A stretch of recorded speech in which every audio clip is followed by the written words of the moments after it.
I would like you to return to the being named Ayoko that we have met before. And so as I count from 5 down to 0, on the count of 0, you will find yourself as Ayoko. 5, 4, 3, 2, 1, and 0.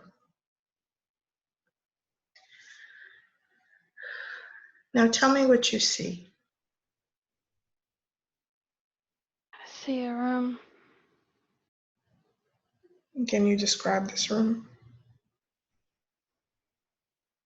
It's red. It's got seating. And what exactly is red?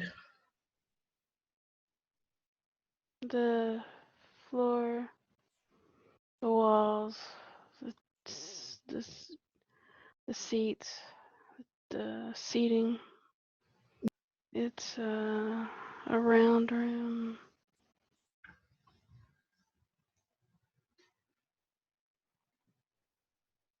Are you alone there? No, Who else is there?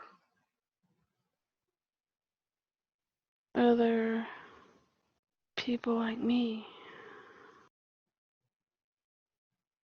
And what is your name?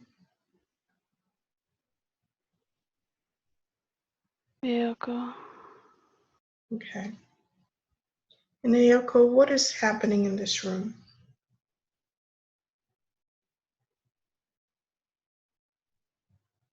We're waiting for something. And can you tell me why this room is red? It just is. No specific purpose. Just red. Okay. Can you describe the seating to me? It's just bench type seating scattered around. Just place for you to sit down. But everybody's standing right now, so.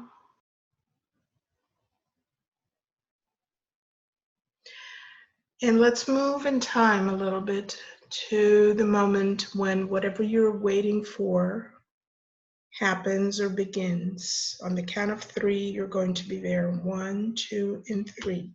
Tell me what's happening.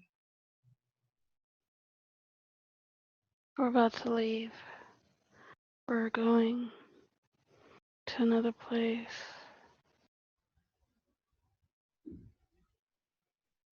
We're going to Earth. Going to Earth. Has it been announced in this room?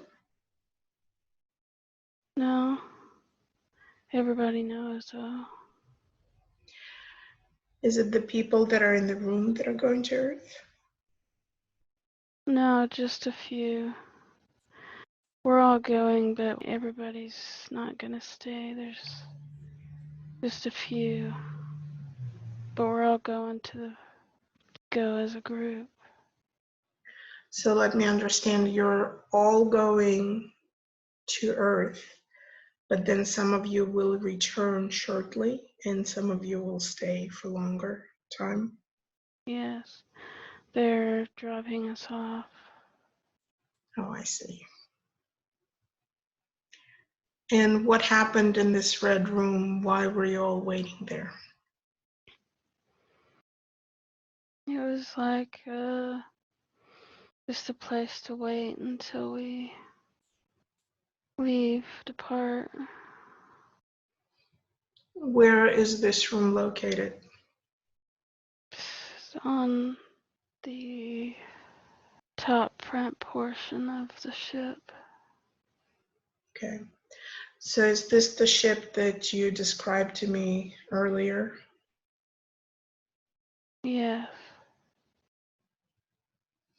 And what is your mission as you go to Earth? To learn. We're checking up on the planet. We're looking to see what has been going on. We do this periodically. Now, are you one of the people that will stay or will come back? I'm staying. And what does staying mean for you? How are you going to enter? In what form are you going to stay? We're in this form. We're just gonna be in smaller ships around the planet. Okay, so you're not entering as humans? No. So can you tell me more about that? From the big ship, you're now getting into the smaller ships? Yes, they're inside the ship that we're in is very, very large. Okay, and then what happens next? We go down and just observe just the condition of the planet and then the beings that live on it, what they're doing. Can you tell me what you're noticing or seeing? I just see a lot of green. There's not very many humans right now. They're isolated from each other. And then I see the other native species. It's green where I'm at right now. What native species do you see? Appears to be monkeys. So what are you looking for as you're observing the planet?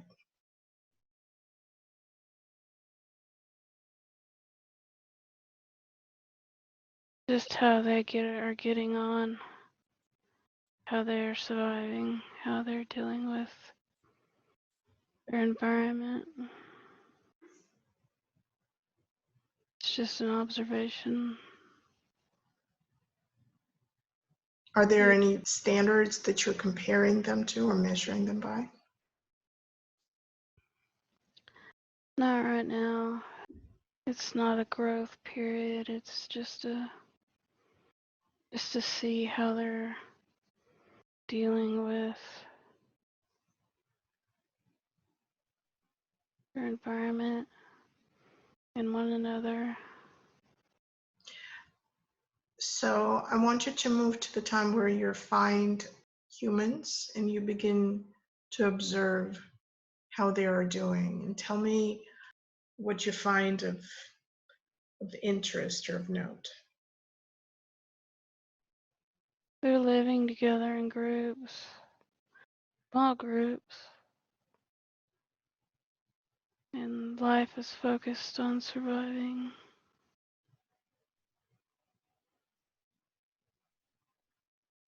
There's more native species than there are humans right now.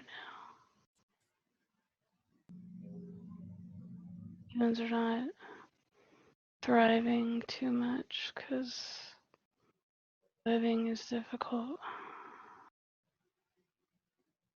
And at this point, do you simply observe, or is there something that you intervene in? No, we're just observing. And what is your assessment of what you're observing? There is no assessment right now. They're living as they should be.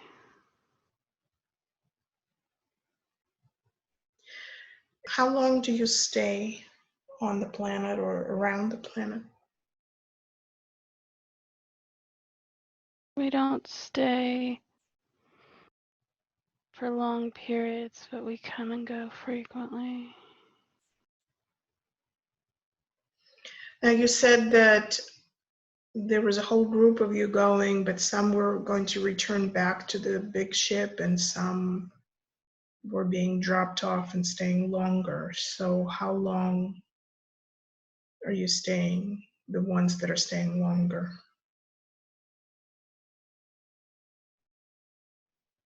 Long enough to go to the places that we're supposed to observe for a while. And then the ship comes back and picks us up when we're done. There's no set amount of time for that. It just takes however long it takes. Can you give me a sense in terms of human days, weeks, or months, how long it might take for you to stay? Using their time, it's weeks. Okay. And the ships that you're in, the smaller ships that stay around the planet, are they visible to the humans? No, And how do you conceal them? it's easy to hide the ships due to our technology. We have a machine on board that changes the way the ship looks Are to you them. to them? It looks different. Yeah, they don't see it. Their physical eyes don't see it. Are you able to explain to me what this machine does? Changes the light frequency that their physical eyes see, so it distorts the light around the ship. So it just seems invisible. I see. So I want to have you return to your ship after you have observed. And I want you to tell me what happens there and what do you report. I'm reporting on their circumstances, that they're still primitive. They haven't found technology. They're still barely surviving. And I'm told to wait. And then we go back at some later point and see where they're at in their evolutionary progress.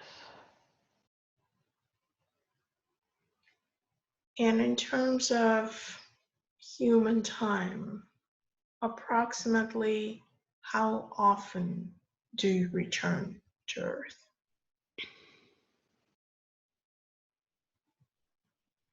Once in an era,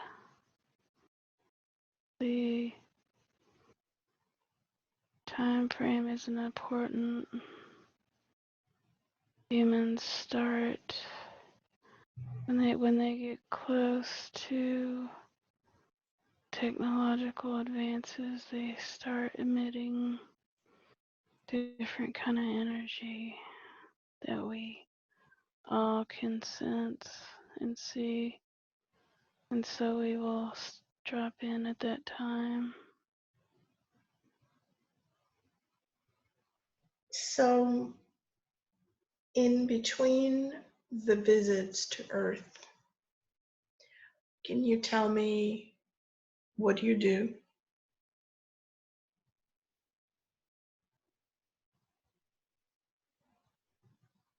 Live, exist. The humans is not the only thing that we're involved in. We have our own civilization. So I would like to learn more about that. Can you tell me more about your civilization? Our civilization is extremely large, and there's many, many ships and places that we go, and we don't stay on in one area, one part of the galaxy. We're everywhere. It's a very complex situation where we all do many different functions, whether it's just existing in our societies or going out and exploring the other civilizations scattered throughout.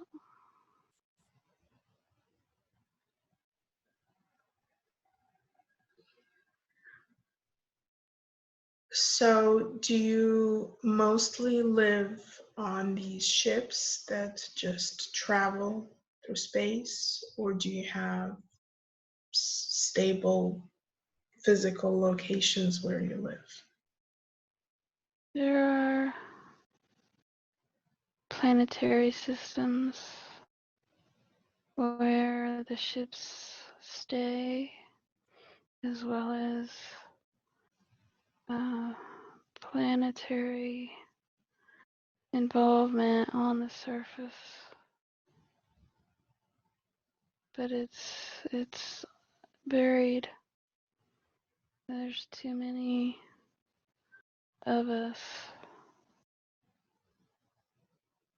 to know it all.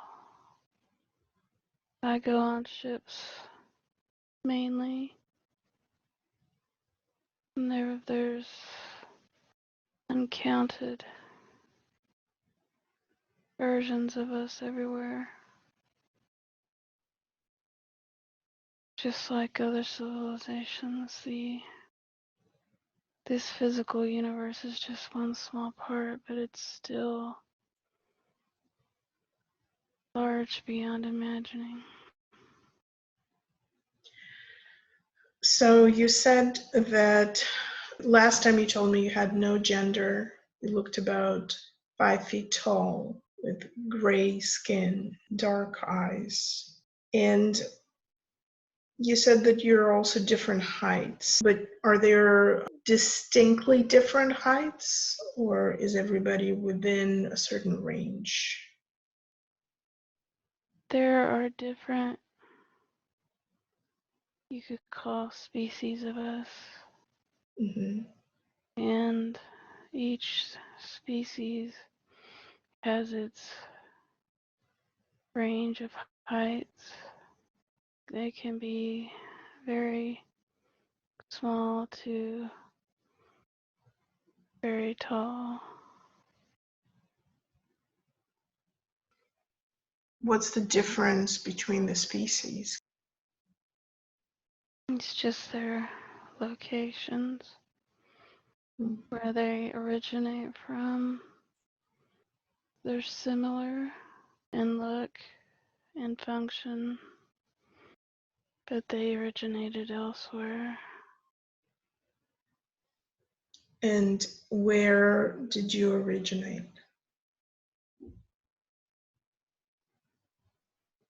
A system in the Milky Way galaxy. Is there a particular name that your species have?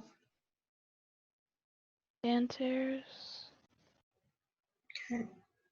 And is there a particular name that your civilization has? No.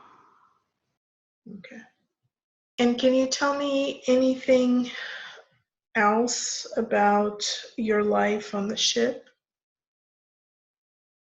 I would like to really understand better how you live, what you do when you're not in other civilizations checking on their progress. We are just living on the ships. They are our home. We do functions aboard the ships like you would in any other civilization where you're having your duties and your downtime, your time for yourself. You have social interactions, eating, relaxing, or working. What kind of social interactions do you enjoy? We have games that we play, or we have gatherings, very relaxed settings. Can you give me an example of a game that you like? There is a tile game where you flip your opponent's tiles to gather them all based on dice that you roll. That is a good game. Okay. You told me last time, I believe, that you don't have teeth, you have gum bridges. So, can you tell me what type of food you eat? It is one type that is like a firm gel, clear gel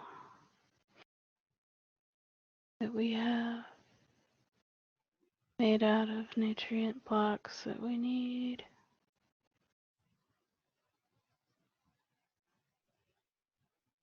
Does it have one taste or different tastes, different flavors? It doesn't have a flavor, it's just a texture. So, food for you is just something that is required for your body? We don't focus on taste, it's just on nutrition. Mm-hmm. And when it is time for you to relax or rest, how do you rest?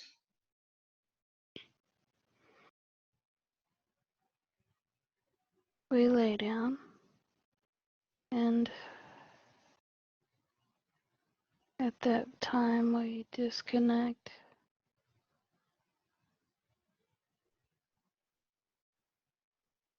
It is a time of relaxing and recharging.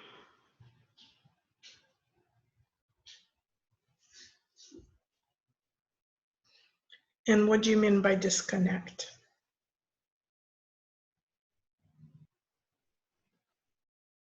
It would be like how humans sleep, but it's more about just disconnecting from your awareness.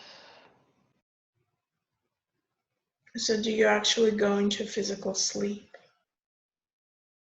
No, it's not like that. It's different.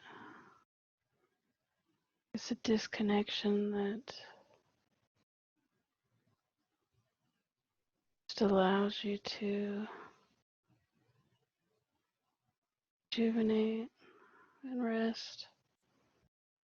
And is there a certain amount of time that is beneficial for you to spend in that disconnect? It is not long, but there's no time associated with it. It's just until you feel you need to get up. It's more like a deep meditation. Mm-hmm. Now, can you tell me what your understanding of time is? How do you view time in your civilization? We don't. There is none. Just is. We don't need time to function. Mm-hmm. So it's not a consideration at all to you? No. So how is it for you when you enter into civilizations that are very aware of time and for whom time is linear? That is a mental construct for them. That's how they interact with their reality as it is engaged through the human form. Most other civilizations don't experience that because they are of a higher dimension. Okay. You said that Earth is not your only focus and not your only business. So do you travel to other locations or other civilizations when you're not on Earth?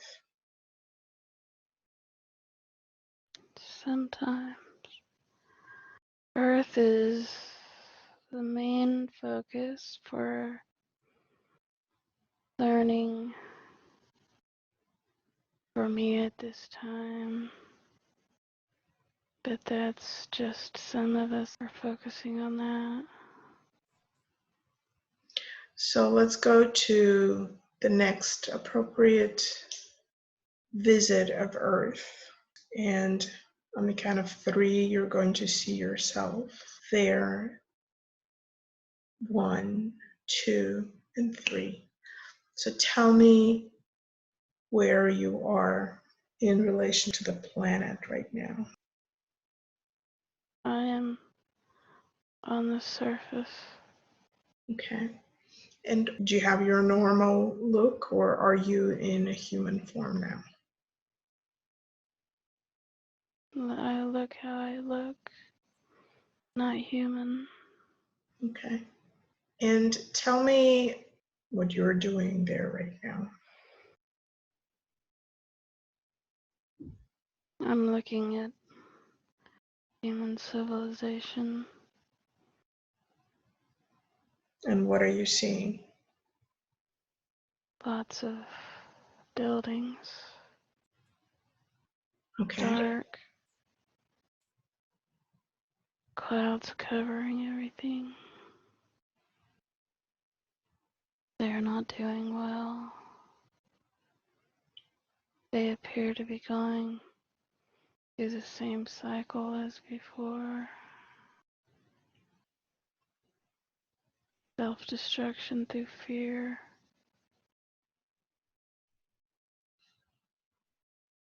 And then what do you do with that information?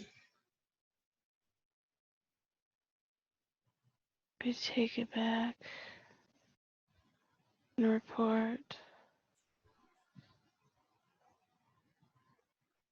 And who do you report it to? the rest of our group whose role is to observe them. And what happens then after you report?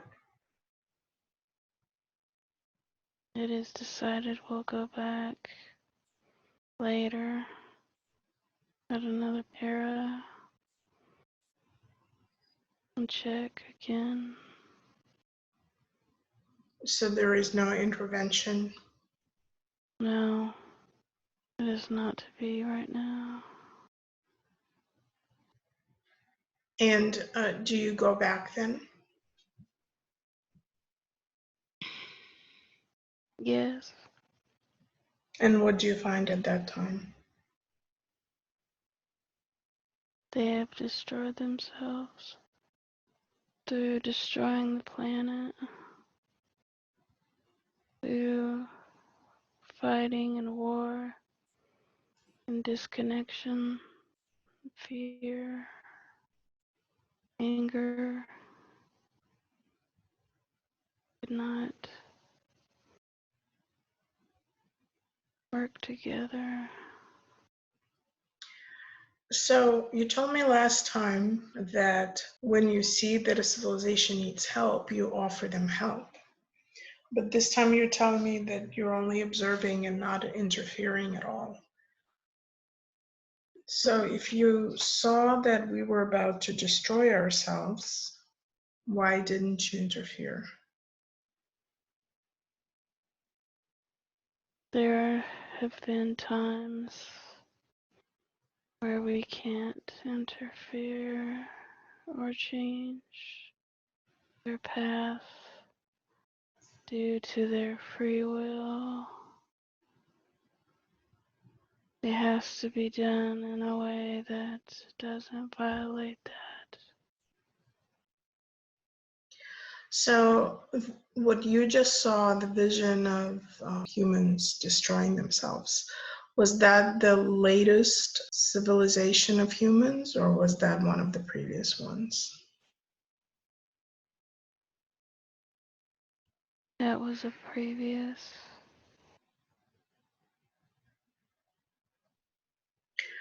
So I want to ask you about the evolutionary standards. You mentioned it last time. You said that there are standards that are the same across many civilizations. You judge the progress of a civilization based on those standards. Can you give me a little bit of a breakdown of what those standards are? Evolutionary standards are the foundation for which all the other civilizations came into contact with one another and the ability to function in a galactic civilization grouping. So can you tell me what maybe the basic evolutionary standard is? First phase is to not self-destruct and be able to create a planet of harmony and growth. Second phase is expansion beyond the planet. Third is dimensional growth, where they remember they're much more than just a physical body. So they learn how to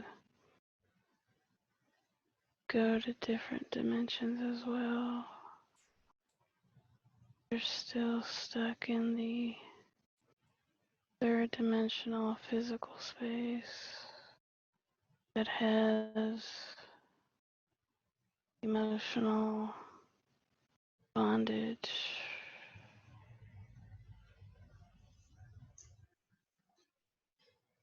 And how many standards are there? There are 4 that I am concerned with. What is the 4th one? Is where they learn and have the ability to maximize their interaction with other civilizations after they learn how to maintain the planet and then learn how to get off the planet and then learn how to go dimensional and then they learn how to interact with the rest of us.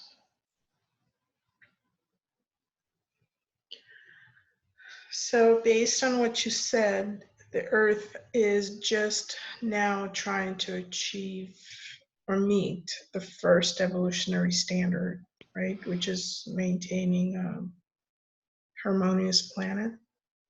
Yes.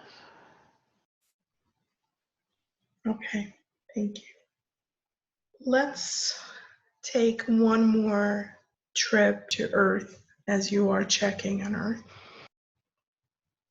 On the count of 3, 1, 2, and 3. Tell me where you are in relation to the planet. We are in the atmosphere. We're checking on the emotional state of the planet. And what are you finding? We are trying something different. We're in contact with many different people. We're dealing with them on a different level to help them this time. How are you dealing with them now? Their contact is individual, creating individual relationships. Is it different from what you used to do? Yes, And how do you create these individual relationships? by using their pineal gland. Can you expand on that? It is a way for us to speak to them individually. That is, we realized that their civilization influenced through the individual and contacting them as individuals and helping them understand as individuals allows for their free will to remain intact, but allows them to also understand what we are trying to do for them. This should be the key. Do you contact them physically or just through their pineal gland telepathically? Both. Some people do see us physically. Only those that are ready for that through preparation. This is going to be a generational change. And when humans see you physically, what is their typical reaction? Usually shock.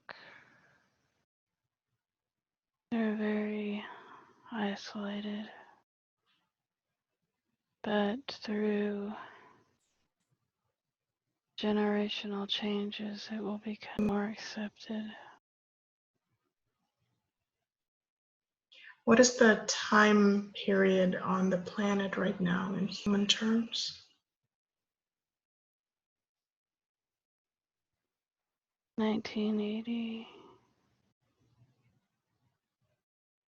Are you one of the people from your civilizations that make contact with a human?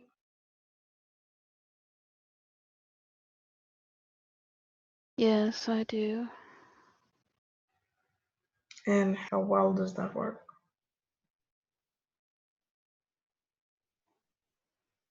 Not all are receptive.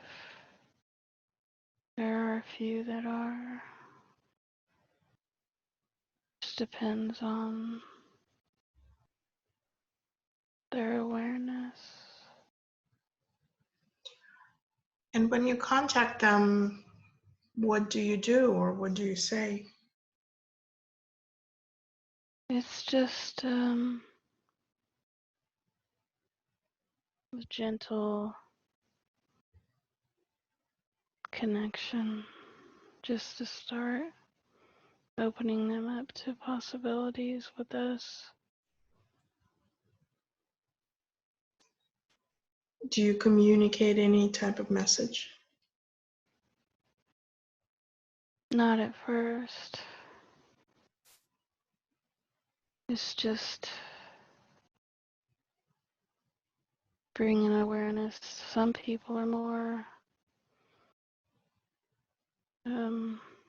aware and they pick it up quicker. Others never even realize.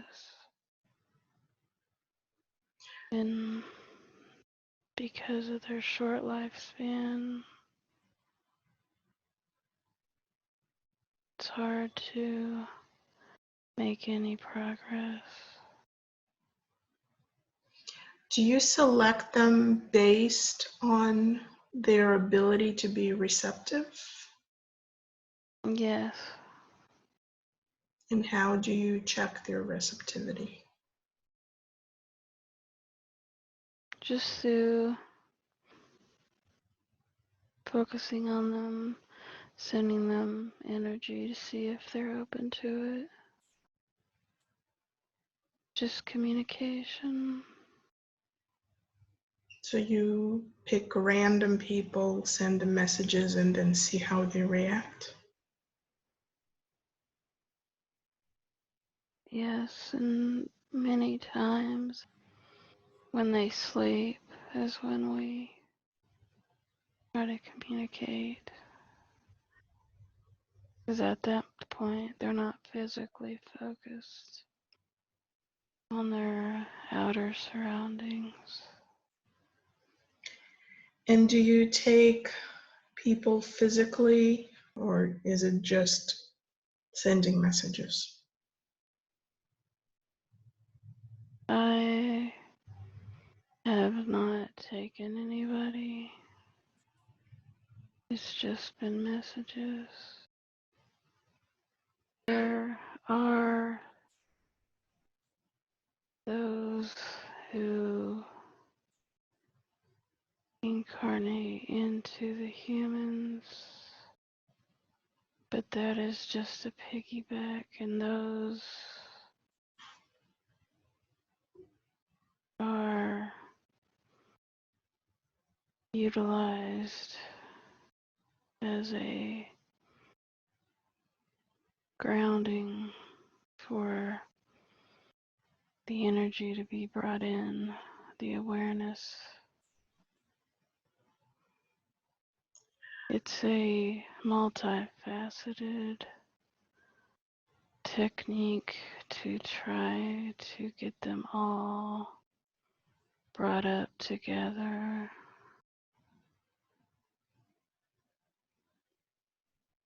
At some point, my understanding is that you connected with Deborah or became incarnated with her. Is that accurate? Yes.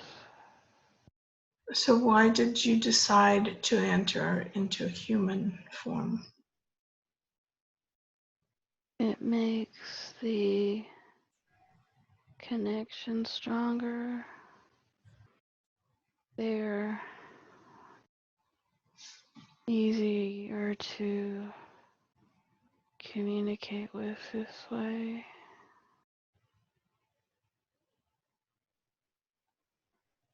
Mm-hmm. So you have changed your approach to working with humanity from pure observation to a sort of intervention in this current civilization. So do you see a difference then in the direction of humanity from where the previous iterations of humans were going? It seems that you have changed your approach and became more involved this time around. Yes. We all decided it was needed and this would be allowed. Whereas before, it wasn't allowed to interfere this directly because it is borderline to interfering with their free will. And why is it allowed now? As it is a critical time for their evolution. They're working through overcoming the fear program and their connection with all the different civilizations who are all working together to assist humanity. It's a work in progress that will take several generations to accomplish. Are there others of you that are not in human form, still reaching out to humans and making connections with them on an individual level? Yes, many of us are doing this. And so there are some humans that get quite disturbed when they get visitations from non-human beings. Can you tell them what your intentions are and what would you say to them that you are trying to accomplish when you meet them? That we're here to help them, that we're not here to hurt them, that they are being brought into the galactic civilization to start and to not be afraid. Okay. Thank you.